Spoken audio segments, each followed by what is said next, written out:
Il est 19h13 et c'est le moment de retrouver notre invité.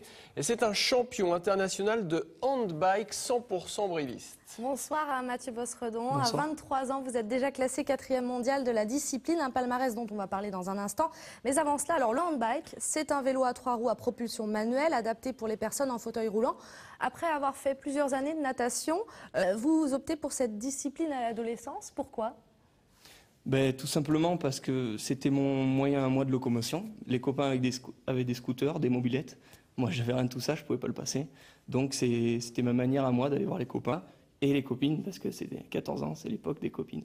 Voilà. Alors, les routes du Limousin sont très réputées en matière de cyclisme. On a quelques grands champions ici. Est-ce que c'est la même chose pour le handbike? Est-ce que les routes du Limousin sont un bon terrain de jeu pour vous?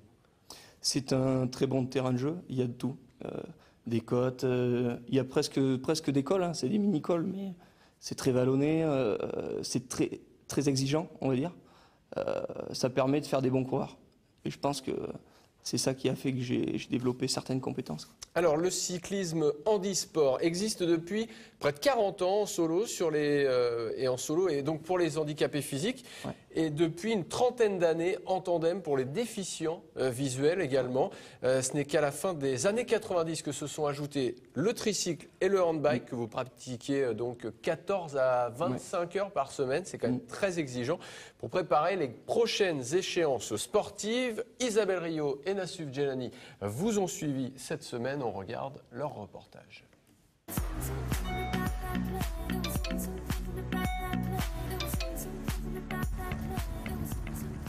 23 ans, quand les concurrents en handbike ont, eux, entre 30 et 40.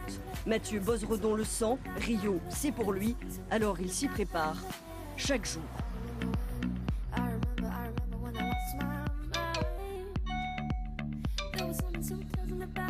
Classé 4e mondial, Mathieu sait qu'il faut se confronter pour viser le meilleur. Depuis un an, il cumule les podiums, Italie, Espagne, Canada, Suisse. Aujourd'hui, à mi-chemin de sa préparation olympique, il sait que le mental sculpte une victoire autant que cette musculation qu'il ne cesse de développer.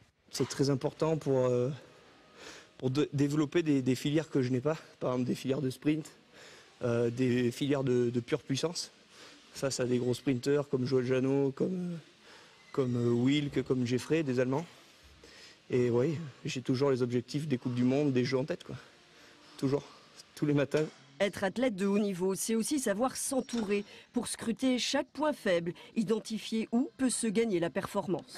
Tu vas chercher plus bas pour travailler, tu sais, comme quand tu montes, pour chercher ton vélo là, d'accord? Ouais, c'est ça. C'est un très bon élève, bon, il a des capacités, vraiment de très très grosses capacités, sachant que c'est le plus jeune athlète de sa discipline, donc il aime devenir. Et puis c'est un bel objectif, Rio. Il n'y a pas beaucoup de sportifs dans la région qui vont faire Rio quand même. Mathieu Bosredon a fait du sport sa vie. Ses études en commerce lui ont permis de décrocher ce CDI à temps partiel. Un planning compatible du coup avec entraînement et compétition. Il y trouve aussi un fan club. Ça joue seulement sur la précision de la donnée, en fait. Mais là, D'accord. il n'y a pas d'information. Mais là, il y a zéro information, donc ça veut dire que votre capteur est trop loin de la roue, c'est tout. Donc soit vous essayez de le remettre vous-même, soit vous me l'amenez, on vous le met, et il n'y a pas de problème. C'est vraiment de la fierté de travailler avec quelqu'un comme lui qui amène énormément de dynamisme et de patate à toute l'équipe et à tout le magasin, j'ai envie de dire. Et puis dès qu'il revient de ses voyages, alors qu'est-ce que tu as fait? Tout le monde qui le pousse un peu. Dans la salle du personnel, on affiche tout ce qu'il peut y avoir dans les journaux et tout ça. Donc du coup, c'est vraiment tout le magasin qui pour le coup marche un peu derrière lui, quoi.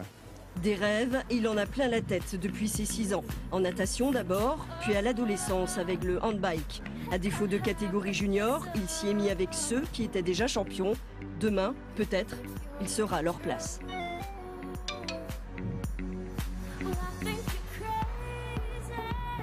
Mathieu Bosredon, chaque athlète de haut niveau a évidemment pour objectif de se dépasser physiquement. Est-ce que c'est encore plus vrai dans les disciplines handisport ? Je pense que oui, parce que c'est des athlètes qui ont vécu des choses difficiles.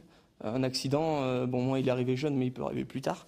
Il faut d'abord le surpasser et après aller chercher une performance. Donc il y a un double enjeu.